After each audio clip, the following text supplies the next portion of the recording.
Hey, it's time to dig into part 3, episode 8 of what I did on my pandemic vacation.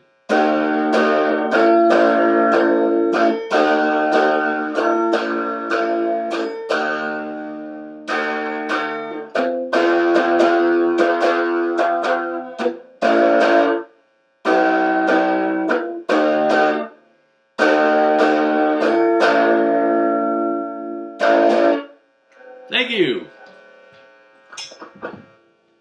All right. So the internet was internetso recently because a shirtless 56-year-old Lenny Kravitz graced the covers of Men's Health, the covers and the one cover of Men's Health magazine. Sure, dude looks great, and at 56 or not, I'm sorry, is there any other Lenny Kravitz than a shirtless Lenny Kravitz? The various posters of him on my man cave wall would have to say no. You got to let Lenny roulette.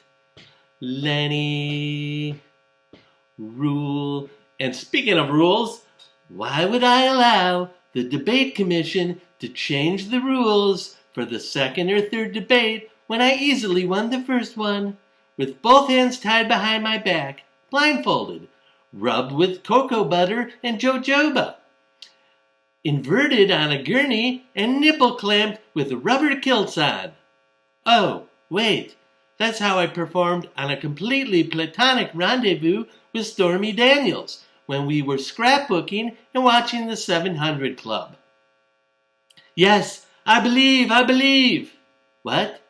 You want me to give you money? What are you, fucking nuts? So even though he won the debate, or said he won the debate, Trump groused that any subsequent debate will be another 2-on-1 situation. But I'm used to it. With all due respect, 2 peen Russian hookers doesn't exactly count as a 2-on-1 debate. Unless, of course, you were legitimately discussing the geopolitical ramifications from global warming and the pitfalls of depending on free market solutions, in 2-minute rounds, with no yammering and constant interruptions. Yeah, but. Quarantining, Trump and Melania tested positive for COVID and were planning on quarreling for 2 weeks. Actually didn't know they spoke, given Melania's broken English and Trump having broken English altogether. Flotus and I tested positive for COVID-19. We will begin our quarantine. Which sounds like Clementine. Oh my darling, oh my darling, oh my darling quarantine. And recovery process immediately. We will get through this together. AKA in separate rooms. AKA standard operating procedure. AKA, where is the fucking remote? I'm not touching the fucking remote if you touch the fucking remote. Be best. Word is, when Trump contracted COVID, he spent time in quarantine injecting Pepsi, boning up on the upcoming Big Ten football season, and reminding Mike Pence to put on some sunblock because he's going to shine a light up his ass for 2 weeks. Oh, and finally finishing having someone read him the copy of Mein Kampf that's been on his nightstand for the 25th time. And while it's great that Trump quarantined, I can't help but wonder if being a lifelong huge fucking asshole counts as an overbearing underlying condition. Trump and Melania have COVID? Quick, someone get Barron and put him in a cage. Don Jr. and Eric tested positive for stupid.